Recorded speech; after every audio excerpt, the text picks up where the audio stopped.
Hello, everyone. Thank you for being here on time. As is almost customary, we'll waste a little bit more so that people have time to join us. But thank you for making it.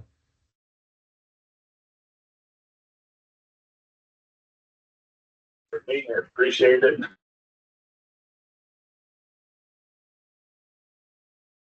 Thank you, Mayor Mastersoft, for joining us. It's lovely to have you here. Thank you very much. Nice to be here. Thank you for offering this. I'm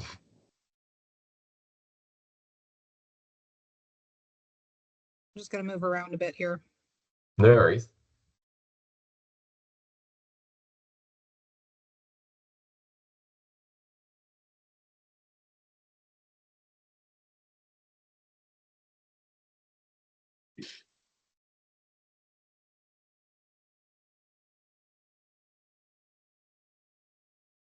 All right, I suggest we wait still for 1 minute before starting with a short presentation, and then we can dive straight into it.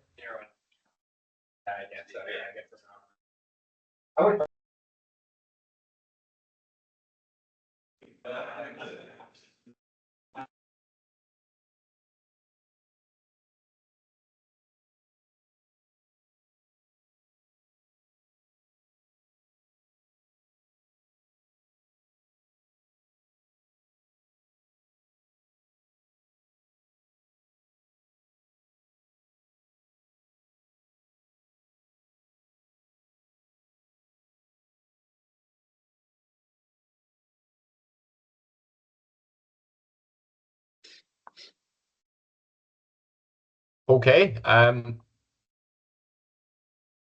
Well, let us start now. Thank you, everyone, for joining us. It's lovely to have you here. I'm only going to be presenting for a few minutes. We have wonderful experts on the call. So just for your information, we'll start by a brief presentation by Jason Clark, who's the chair of the Insurance Bureau of Canada, and he's also leading our coalition at Climate Proof Canada, which is the coalition through which we made the link with Joanna Aquim, who's an expert at the Intact Center on climate adaptation. We're very grateful to have them here. We're very grateful to have you here as well. We're going to be able to talk about floods in your communities. Just to introduce it, we are waiting on a report from the Climate Institute of Canada that is going to put a bit more stats on the extreme weather events that we have seen this year. Jason has a few stats to share, but it is likely that they're going to come up with stats of how many houses have been lost either permanently or temporarily this year. In the current housing crisis that the country is facing, this is incredibly valuable data.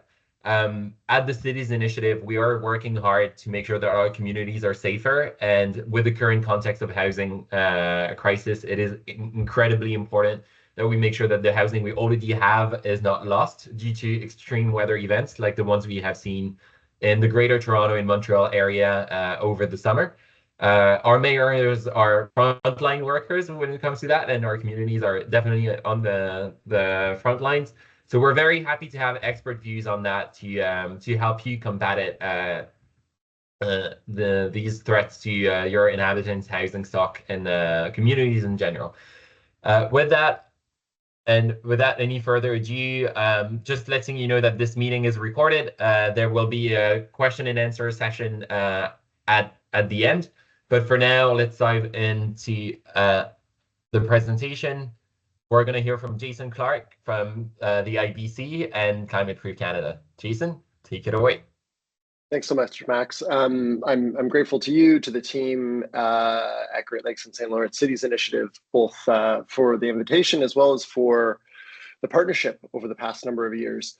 So I'm coming to you with two hats on. My name is Jason Clark. I am the National Director of Climate Change at the Insurance Bureau of Canada.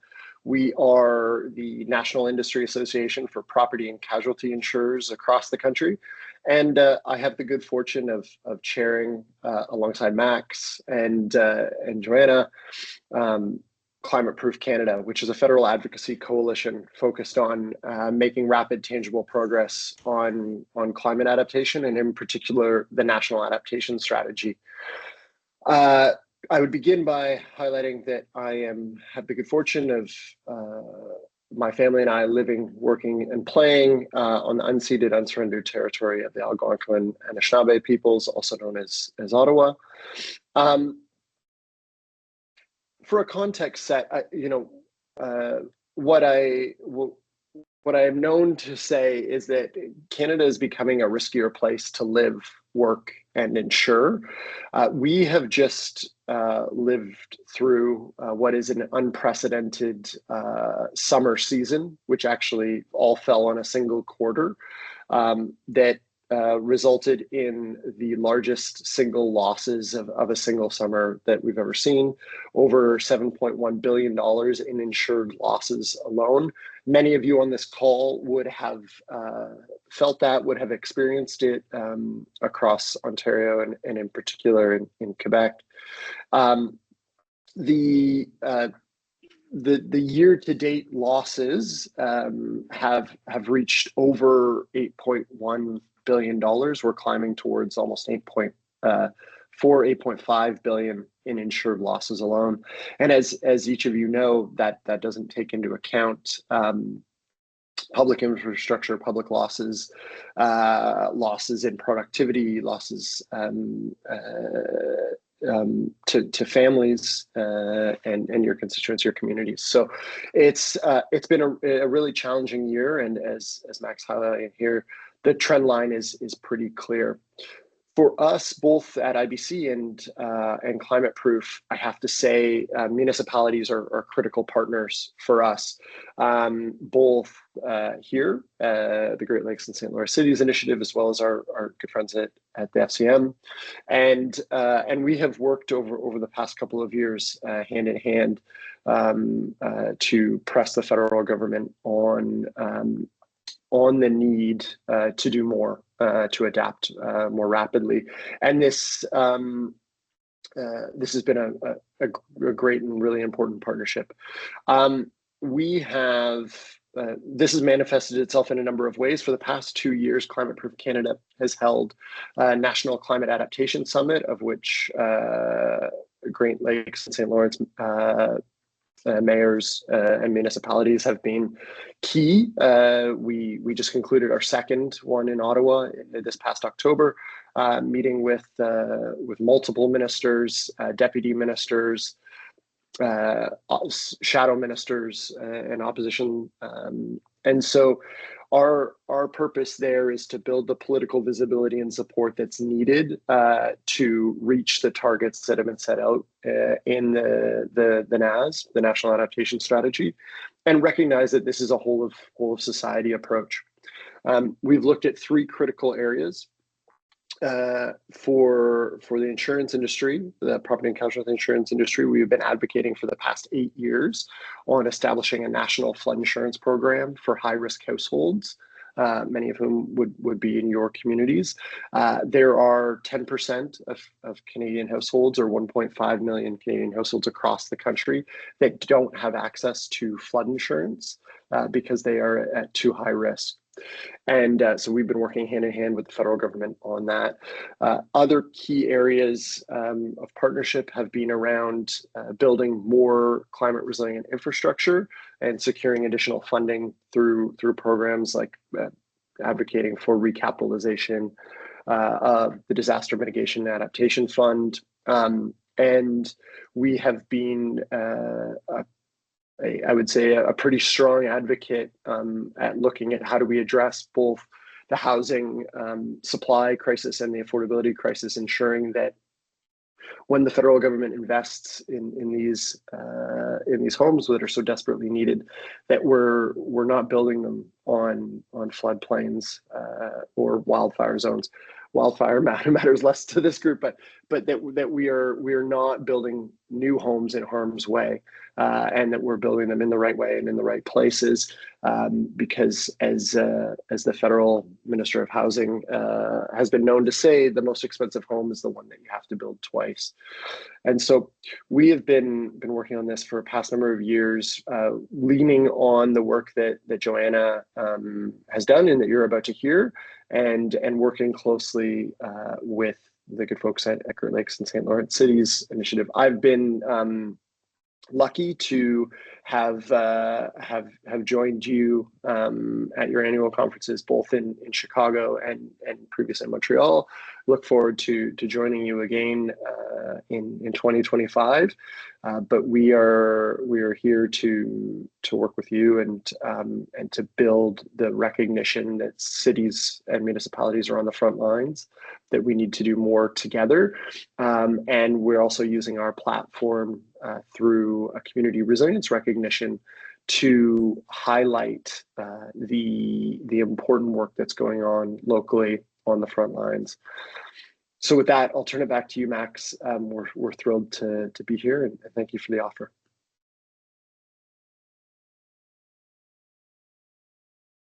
Thank you very much, Jason. I don't want to take too much time away from Joanna's presentation, but I just wanted to highlight how fruitful this collaboration has been. The last summit was really wonderful. We heard from the mayors that were present that it was very impactful to be able to talk with shadow ministers and parliamentary secretaries, and all parties were represented. So it's a really great way to advance the advocacy points that we're making. So thank you very much. And to the mayors that are present, we look forward to your participation in 2025. Without any further ado, Joanna, do you want to take it away? I'll let you share your screen. Great, thanks, Max.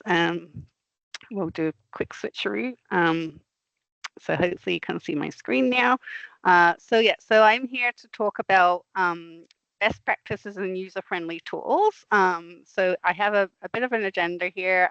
First, I want to talk a little bit about the impacts of flooding, just some of the research that we've done, and kind of more focused on kind of economics and things like that. Then I want to talk about the central role of municipalities and how I see that, specific about the Municipal Flood Risk Checkup, which is a tool that the NTech Center has produced recently this year, which is really a first stop and one-stop shop to kind of answer many of the questions you might have. And then lastly, on achieving multiple benefits through adaptation and flood risk management. So to kick us off, so we have four main sources of flooding. A lot of the work that we've done in Canada in terms of mapping and things like that has focused on rivers and coasts and shorelines. But I think, the events of the summer, I actually live in the middle of St. Lawrence River in Montreal. So the intense rainfall events, I think, have really underlined the kind of this growing flood risk that we do need to address more comprehensively. There's also groundwater flood risk. So what we're facing with climate change is really an increase in urban and coastal flooding. So urban flooding, because we've made so many waterproof services, and our drainage systems are being overwhelmed, and we're expecting more and more of these intense rainfall storms. And coastal flooding, obviously, with sea level rise and also kind of increase in kind of hurricane intensity and things like that.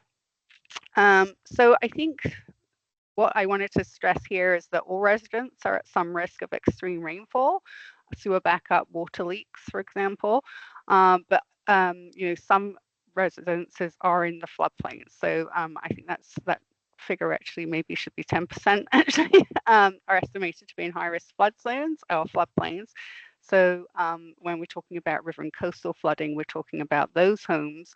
But just because you live outside of those areas doesn't mean you're at zero risk of flooding, because obviously we have intense rainfall, and in many places we don't actually have maps of that risk. I just want to highlight here some kind of real impacts that we were managed to discern from the housing market.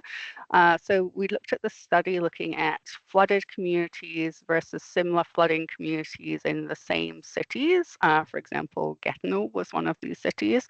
And we were able to deduce from kind of house prices and data that we managed to get from realtors that there is on average an 8.2% reduction in the sold price of a home. And I think this is probably a conservative estimate, because we're at the still people are kind of waking up to flood risk. We don't have very accessible flood risk maps.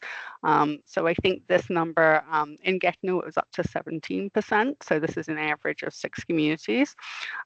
We also found that it took longer to sell the home, and there was a reduction of houses listed for sale, probably because people were, still repairing damages. So those are some real figures from like data that's actually happened.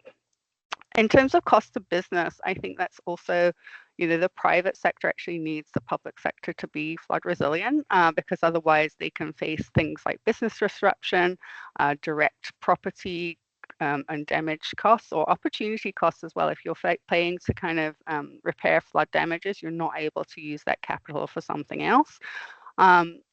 Potential disruption in supply chains, for example, and market share and reputation as well, potentially. So all these kind of, we often don't talk about the business costs, but I think it's important to make sure it's an economic lens on that. In terms of the Intech Center, for those who haven't heard of us, we are basically a research center, very applied research center based at the University of Waterloo. And we basically develop tools for municipalities, amongst other players, also residents, to help actually reduce risk on the ground. So we've done a lot of work on flooding. We've also done work on wildfire and extreme heat as the kind of different risks that we tackle. And in tackling that, we also look at very much natural infrastructure as well as grey infrastructure solutions, and also how we can work with capital markets. And we're beginning to do more work on health as well. So those are the kind of areas that the Intech Center works. And we will provide this presentation after the webinar, and all the little icons are actually clickable. So this is like a little library for you to refer back to. My screen has frozen. Sorry about that. So in terms of adaptation, we had the national adaptation published, but we are playing a bit of a catch-up game. So these are some figures from SCM actually, when they looked at, what municipalities had plans or implementing plans for mitigation, so reduction of greenhouse gases, and which municipalities had plans or were implementing plans for adaptation. And I think the story here is that there's many more municipalities implementing plans for mitigation than there are for adaptation. So we are playing catch up on that side, and we do need to invest more time and effort in preparing our communities. In terms of the national adaptation strategy, I just wanted to highlight some of the key targets. So one of those is, some of those are actually centered around Canadians, so residents. So by next year, 60% of Canadians should be aware of the disaster risk facing their household, and 50% have taken concrete actions. Like that is like literally about tomorrow. We're only a few weeks before Christmas now, so we really need to step up engaging with residents. Other targets are for by 2027, 80% of coastal communities and 60% of businesses in coastal regions are implementing action. So that obviously touches many of the Great Lakes and St. Lawrence communities who are coastal. And then by 2030, 80% of public and municipal organizations have factored climate adaptation into decision making. So those are kind of some key targets to have in mind. Municipalities are at the heart of flood resilience. So this is a graphic from some work that I did looking at watershed scale approaches, and it really it's to communicate that a lot of the work we've done in flood resilience has been at the kind of building, individual and building level, going up to communities. But we're still really working on river basin and kind of landscape scale solutions, so which require municipalities and communities to work together. But communities are really this kind of center pivot point. We need people like yourselves to work with residents so that we can get that individual and building scale action on the ground, but also to work together so that we can build up to watershed scale solutions as well. I know there may be questions about flood mapping, so I always like to answer that up front. Currently, flood mapping or publicly available flood mapping is still patchy in Canada, and it depends in which province you live, who holds that map. Some of them are province-wide.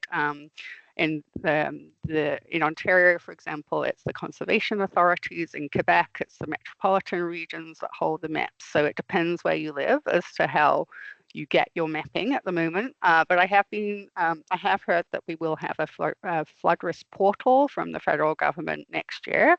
But that was only verbally, so I haven't seen anything on the ground yet on that. So, and I would underline that there's a heavy focus of flood risk mapping on riverine and coastal flooding, as I said. And I know here in Montreal, for example, the CMM has actually released intense rainfall flood mapping because that is a risk that's growing and that we have less attention on. So, while we may have flood mapping, we do need that intense rainfall.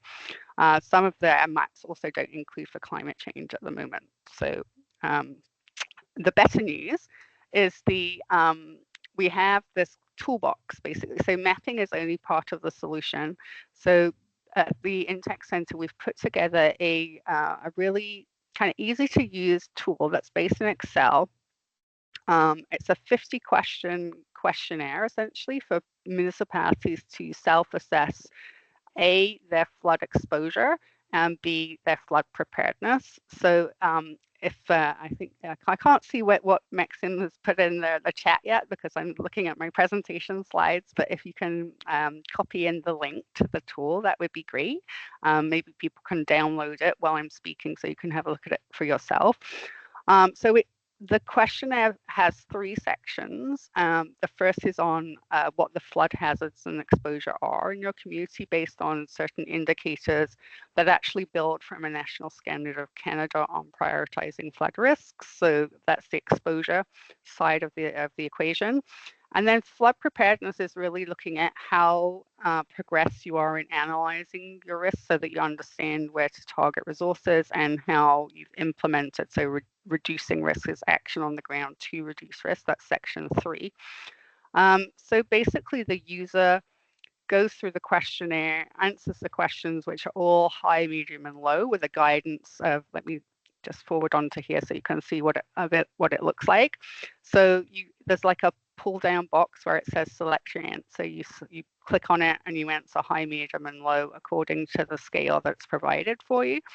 And then at the end, you get like a little scorecard and some web diagrams and a report. And you can also see how the answers are considered. So it's completely transparent. It is not a black box. It's basically to help ask yourselves the right questions so that you can see if you're starting your flood risk management journey, where you need to focus first, or if you're well on your flood risk management journey, it helps to document your progress and also feed into kind of budget allocations and justify next steps. So I selected this being it's kind of a pet area of mine is natural asset management. So this is just a bit of an example of what it looks like. This is the question. There's these glossary items. So if you click here on the gray box, it tells you all about natural assets in this case. If you click on the green box, it's basically extracted materials that provide background information from existing standards. And the tool actually regroups pretty much all the standards, the national standards and guidance in Canada on flood resiliency are all hyperlinked in the tool. There's a list of references as well. So it really helps you know where to start.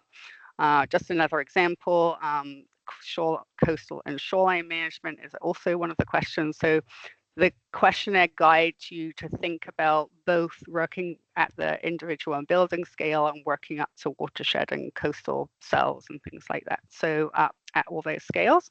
What comes out of the tool is a rating, high, medium, low on exposure, which is kind of based on what could adversely be affected, and a rating on flood preparedness, which is the proactive measures and strategies that you've taken. So that feeds into this kind of matrix. In this case, this is kind of the worst scenario. So it's the red, so it's high exposure and low preparedness, which gives you an overall high rating.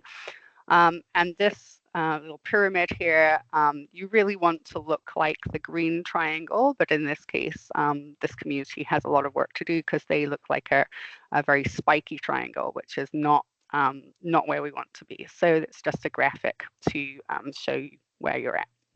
Joanna? Yes. Just we got a question in the chat, and I think it could be interesting to take it now. Okay. So what would be the difference between the tool that you're presenting and climate risk analysis? Is there a difference in the approach, or are they broadly aligned?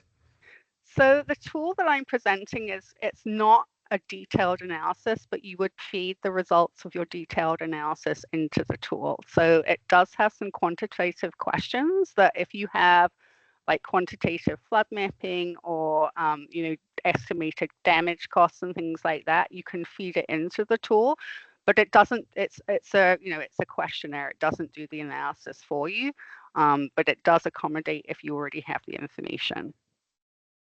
Wonderful, thank you. And I guess it helps you plan out what that detailed analysis that you could be doing should be, because there's quite a, I mean, just on the screen, I have listed out some of the tests on analyzing and reducing risks. And you can see some of these are kind of fairly, they are very analytical. So it might help you to also pinpoint what type of analysis you need to do. Mm-hmm. Wonderful, thank you. Just to give an idea of the types of national flood resilience standards that are kind of incorporated in the tool. So there's the prioritization of flood resilience work in existing residential communities, which really is helped to feed. It is embodied in section 1 of the tool. Essentially, we've used the foundational assessment from that standard. Flood resilient design of new residential communities was also used, and also the guideline of basement flood protection. So those are all kind of linked into the tool. I'm just going to kind of build on now to just kind of discuss some of the different scales of actual flood resilience actions. So the first, I'm going to start at the kind of building individual scale and then move upwards. So in terms of mobilizing resilience for residents, we have seen already some communities doing home inspections for flood resilience. So the Intech Center actually developed like an 80-point flood resilience assessment for home inspectors, both inside and outside of the property. So that is being done by inspectors in Canada, and I think there is also a plan to convert that into French as well in Quebec. So that's one thing that municipalities can offer.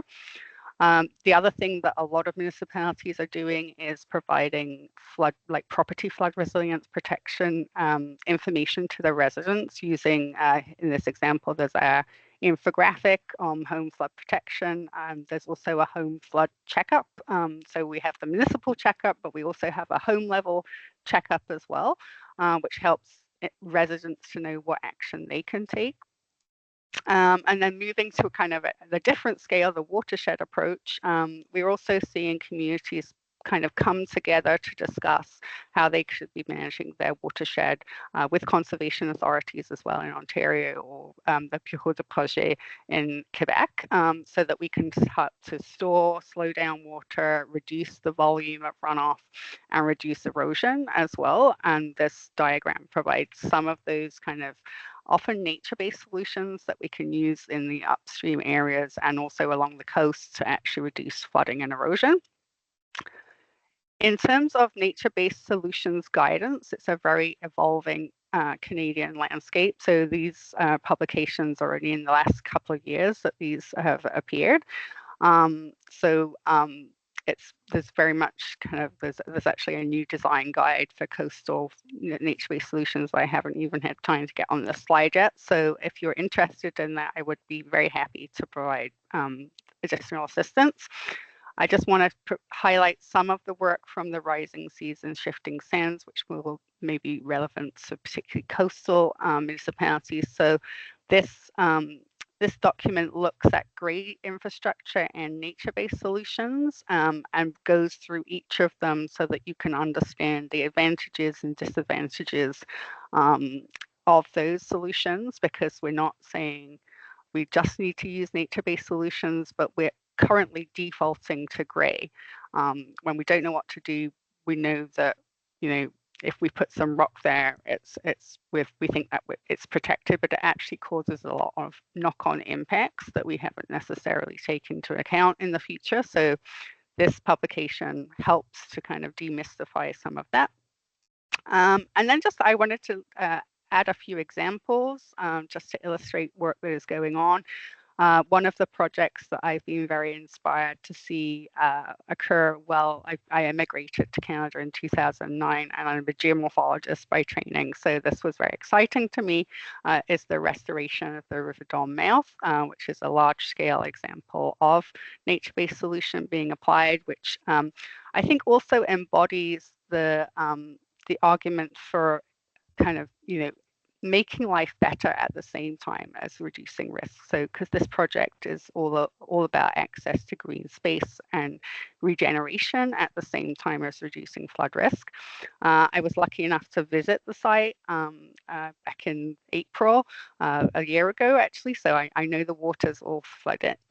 It's flowing through the river now, but it just kind of gives you some example of what the construction looked like. So it was a major project, but yeah, I think we can get these solutions on the ground, and I think the point of these kind of more natural infrastructure solutions is that they provide so much more services than grey infrastructure solutions that we're not necessarily taking into account in our cost benefit analyses, or like when we're choosing between options, we're kind of going often to a kind of grey solution and then trying to shoehorn nature into that, rather than starting with the nature-based solution and then seeing, does this do the job, or do we actually need to add some hardening? So those are two different ways of looking at it, and we want to do the latter. These are just some of the services that natural infrastructure can provide, often divided into provisioning, regulation and support, and cultural. And there is work underway to try and quantify some of these services that are held by existing natural infrastructure, which I wanted to mention because it's a key area that I work on also. So getting those services on the balance sheet and into financial reporting has also been a key area of work at the Intech Centre. And you guys actually get a bit of a sneak peek at a graphic that isn't published yet. So we have a report on natural asset disclosures in financial reporting coming out in January. And this graphic is in that, and it shows there's nearly 160 communities across Canada now working on natural asset management, which includes, looking at what the role of natural assets is in managing flood risk, and particularly in our urban areas. And you can see there's a huge number of Ontarian communities, which is related to the fact that asset management is regulated in Ontario, which many people on the call probably know. But we're seeing more of these kind of projects also happening in Quebec, which is great. Just a few kind of heads up of things that are coming. There's some new tools out that have been translated into French recently as well. So there's this guidebook for local governments on nature as infrastructure, which kind of helps you, guides you on including natural assets in asset management plans. That's from the Natural Assets Initiative, which I'm also lucky enough to be chair of the board. So for full disclosure there. There's also a new standard out from CSA Group on coastal flood risk assessment for buildings and infrastructure. And I just wanted to mention some projects in progress that are not out yet, but that people on the call may be interested in. So at the Intech Centre, we're working with the Standards Council of Canada on natural asset disclosures guidance and also shoreline management planning guidance, which will be of interest probably to some to coastal communities. Standards Council have also tendered a coastal project options appraisal guide, which is going to help basically when you're looking at alternative options, weigh in economic terms kind of environmental benefits and social benefits, as well as those avoided losses, which are, you know, often what we kind of make our decisions based on. Standards Council also has a whole stream of projects for nature-based solutions, and Statistics Canada are constantly working on our census of environment, and they are working on salt marsh habitat at the moment, so that might be also relevant to some people. We're also helping to, well, one of the areas that we're trying to do is also mainstream messaging on climate adaptation and use of nature-based solutions, and the need to kind of invest in flood risk management through the media. So just some examples of, you know, with the Globe and Mail, the Devoir, the Moteur de Recherche is a thing that my kids watched, so they were really super impressed that I was on that. So trying to use the media to pass the message and focus on solutions rather than just the problem. So that's one thing that we're trying to do. And I've gone through a lot of things. So I wanted to kind of basically end with 3 key thoughts. And I think, you know, Maxim, you also, and Jason also said this, municipalities and communities are at the front lines of managing flooding, and local action is key. So, you know, the Intech Centre really wants to be there to support communities. So if you need assistance, do get in touch. Adaptation and kind of includes risk management. So I've demonstrated some of the tools for flood risk management. So there's the municipal flood risk checkup in particular. But also we need to try and maximize benefits. So where we can make gains for habitat, or where we can make gains for regeneration, or, you know, improving the quality of life of our communities, then we should be doing that and not just limiting ourselves to risk management.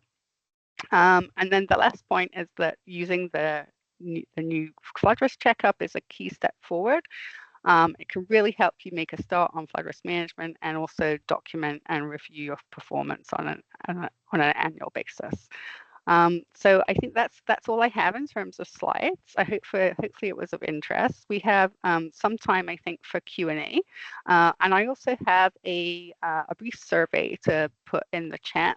So while we're taking some questions, maybe you can take 5 minutes to kind of let us know your thoughts on the survey. It's on Mentimeter. So, and I think I'm going to hand it back to Maxim so I can look at the Mentimeter as well. So I'm going to stop sharing my screen. So first things first, do we have any questions? Yes, and I've just dropped the Mentimeter in the chat.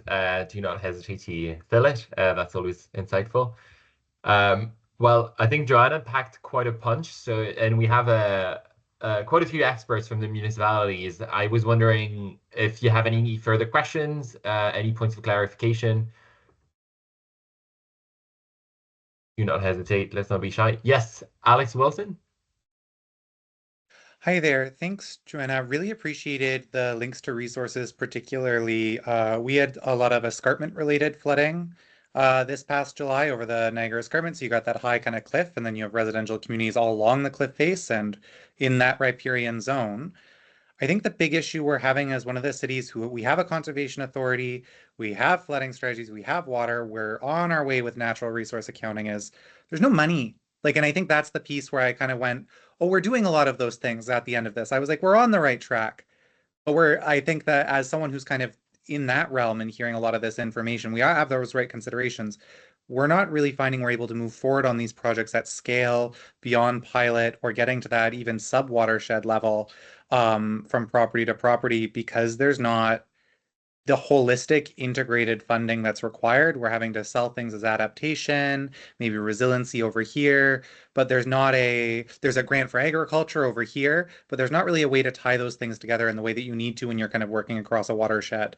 Do you have any thoughts, given that you're thinking about the kind of asset accounting of how to move to the watershed level, how the funding approach needs to change? Because we're not talking about pilots anymore, we're talking about integrated projects. And so how do we get the resources to actually take on those projects once we have the competency? Yeah, that's a great question. It's actually something that we looked at. We did a report on managing flood risk and erosion risk at the watershed scale, and basically I went into different funding programs from the federal government, like DMF and the National Disaster Mitigation Program previously, and basically it highlighted that, well, we need to actually work at the watershed scale to manage river and flooding and erosion. Most of those funds were actually going to individual municipalities who don't necessarily have the jurisdiction, the control, ownership across a watershed to do those kind of watershed scale projects. So most of the funds were being given to cities and towns. And I think, the only place, which is kind of good news for Ontario, the only place that we really had any monies going to watershed scale agencies was in Ontario. So having those conservation authorities has been quite powerful in actually securing monies at the watershed scale. And what we recommended in that report, which was to CSA Group, I can include that in a chat list. Basically, we recommended that we prioritize watersheds in terms of the flood risk that we see, and then rather than having this kind of who does the best bid and kind of a merit criteria assessment, actually allocate money based on risk and to those high risk watersheds. Thank you so much for that, Joanna. I don't want to take too long. Yeah, we're a one-to-one, basically, conservation authority to municipality. But either way, it's property taxes funding that. I think everyone on this call knows that that's a regressive way to fund infrastructure, particularly infrastructure over decades. And so that's the issue, actually, is Ontario's maybe not a place where the funding's going great because it's all coming from local levels anyway. And so in order to increase it, it goes on the levy right away. Provincial and federal contributions to our local conservation authority under 5% of the operating budget. And so to move forward on this, it's just such a local tax burden. Really interested in finding funding to move forward and just wanted to flag that. Thanks so much, though. The resources I think are going to be really helpful, especially for community members looking to learn more and take action. Thank you. Thank you, Councillor Welton. Your point has been very much taken. I will just like toot our own horn. We're advocating for that. That was also like one of the points that was made at the Climate Proof event, that the burden cannot just be put on property taxes. We have to find other revenue streams. So we're very happy with your question and happy to discuss it forward. Just to move on with more questions, but happy to link up again on that. Mayor McNamara, let's have you here. Yeah, thank you very much, Maxime. And from the previous speaker, I guess it was a great segue when we're looking at the funding piece. It's excuse me, itself. Joanna, obviously for small and medium-sized communities that are along the watersheds, across the Great Lakes and St. Lawrence Basin, and that, is there really some low-hanging fruits that they're probably not realizing at this stage of the game, and what's driving my question is basically what is low cost and maybe some high rewards in terms of what they're missing, maybe. Yeah, I think one thing that we can do fairly readily is to inform the public of the property level resilience measures they can take. I know here in Montreal, we actually have a new stormwater management strategy, and number one is engaging with residents on what they can do and helping them through subsidies, actually. Because one example, in Montreal, we have a lot of reverse slope driveways, which are really not helping in terms of intense rainfall flood risk. So there's actually monies available to help rectify those problems, because it's less cost intensive to deal with the problem up front than it is to deal with the damage down the road. So I think, we've seen many communities have actually taken the Intech Centre infographics and put their logos on it, like City of Ottawa, City of Ajax. Calgary actually redid the whole thing in their own branding, and use it to inform people, because if people are not aware of risk and not aware that they should be doing anything, they're not going to do anything. And also it's not going to be something that they're asking their elected officials to do as well. So I think an informed public, if we want to get on with adaptation, we need public demand for adaptation, and we need to build that demand by informing people what's going on. If I may, Maxine, just one more very quickly. As we move forward, in particular with a new government in the United States and possibly a new federal government in Canada, who are not really inclined on climate change, and I guess the fears a mayor of a community is that's been fortunate enough to get DMAF dollars in that. What do we have to do to convince folks that, and it just kind of picks up from my previous question, where are the dollars going to come from if there's a belief at that certain level that we're not in a crisis situation? Yeah, I think unfortunately the number of events is underlining the fact that we are in a crisis situation, and that we see economic impacts like the I think we're up to 8.4, Jason said, in $1 billion just in 1 year. So the economic argument for adaptation stacks up. And if we can talk about it in terms of, whether we say it's natural hazard management or rather than climate adaptation, if that's more palatable. But the bottom line is it makes economic sense, and it makes social sense as well, because these impacts are not just financial, they're on people's health and well-being. And I think those arguments are maybe stronger. The climate argument is always sometimes seen as an environmental issue that's somehow separate from the economy and people, which I don't think helps. Jason, do you want to comment on that? I'm not beyond. Joanna and I are fully aligned. And so we are looking, the only thing I would maybe add is, we're considering from a climate proof perspective for 2025, looking at some of the previous work that we've done, partnering with municipalities to underline what that gap is, highlighting what those further economic costs are, drilling down into that, doing a little bit more work on our side, really to make the case, as Mayor McNamara, as you mentioned, that we are in a crisis, and so that's certainly what we're looking at doing from a federal advocacy perspective, and we're looking at what our opportunities are to make that case, not just the federal government, but to provincial governments as well across the country. So that's we'll look to that in 2025, but. Definitely hear you. I've heard many others echo those same sentiments, and we need to work towards that. Absolutely. Yes, thank you very much for that question, Mayor. I will also say that using the housing example is especially strong. All parties recognize the urgency of the housing crisis, so saying that we're keenly awaiting for that report, because I think it numbers in the tens of thousands, if not hundreds of thousands of houses that have been rendered unusable, either temporarily, inhabitable, either temporarily or permanently. And I think this is quite a striking figure when we're trying to get more houses off the ground, that we're losing them. So like the sand is running through our fingers while we're trying to pull our hands.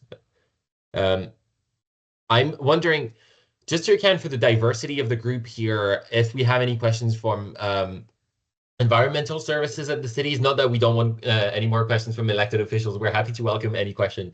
But there's a diversity of stakeholders present here, and I'm just wondering if there are other people who want to ask questions to Joanna or Jason here. I'm wondering if we can also share the slide. So we've had 3 people who've actually answered the questions in the Mentimeter. So if you haven't managed to get to that, Yeah. we would love to hear from you.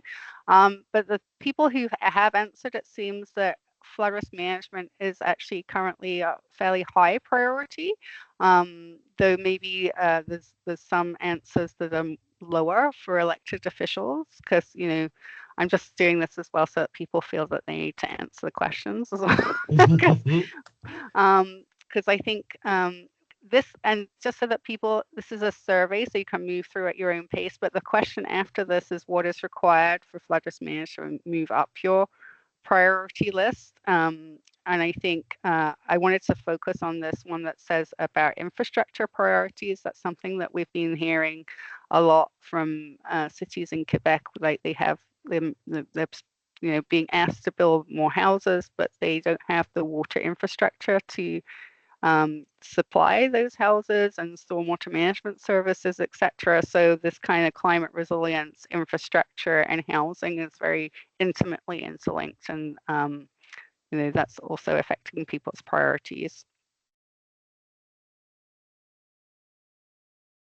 The questions after that are what will you do now? And you get extra marks if you write use the municipal flood risk checkup here,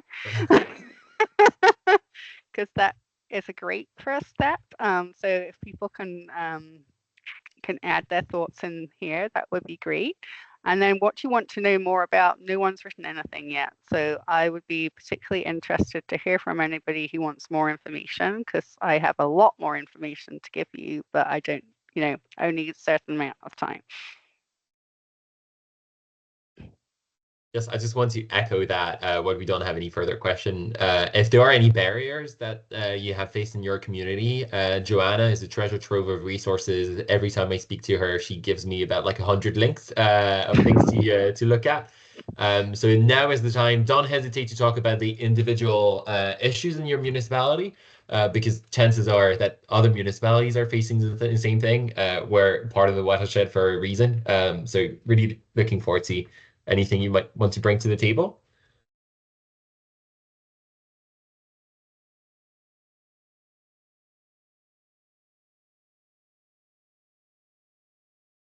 Seems everybody is overwhelmed, maybe, with information already.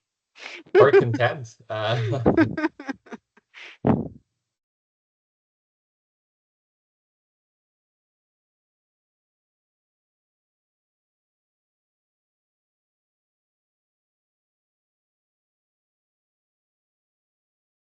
I'm wondering, Joanna, if you have found, you were talking, Councillor Wilson, we'll take your question before mine.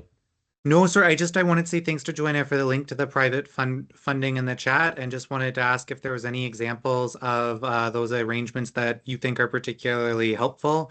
I know Carolinian Canada and Nature Canada had the Conservation Impact Bond as an Indigenous kind of private financed one. Are there any other examples that we should be aware of or that you'd kind of point to? I think the argument of nature as infrastructure is one that the Canadian Infrastructure Bank are actually sympathetic to, but we just haven't got to a model of turning that avoided cost into a cost, like a cash revenue but they're just waiting for somebody to kind of come up with a project and a way of doing that. To get that kind of public-private financing model up and running. I know the NAI, the Natural Assets Initiative, also have a project on watershed scale financing, which is ongoing at the moment. So if you're interested in that, I can provide further details. But that was building on the watershed scale natural asset inventory and valuation at Grindstone Creek, looking how, you know, different parties could actually be also financing watershed action that protects those services.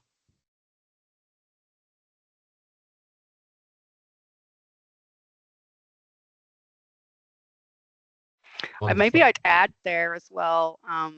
At the moment, there's a standard at the international level on, it's called tangible natural resources, and that's at the international level at the moment. But the Canadian Public Sector Accounting Board have actually, they indicate in their international strategy they are looking to the international board for direction. So it may be that we have a similar Canadian standard, and that basically, if it goes through, would allow us to actually put natural assets on our financial balance sheets, which I think is fundamental to actually include those values in our economic decision making. It makes it much more straightforward. So if those services are worth something monetarily, it makes a lot more of an easy sell to invest in maintaining it.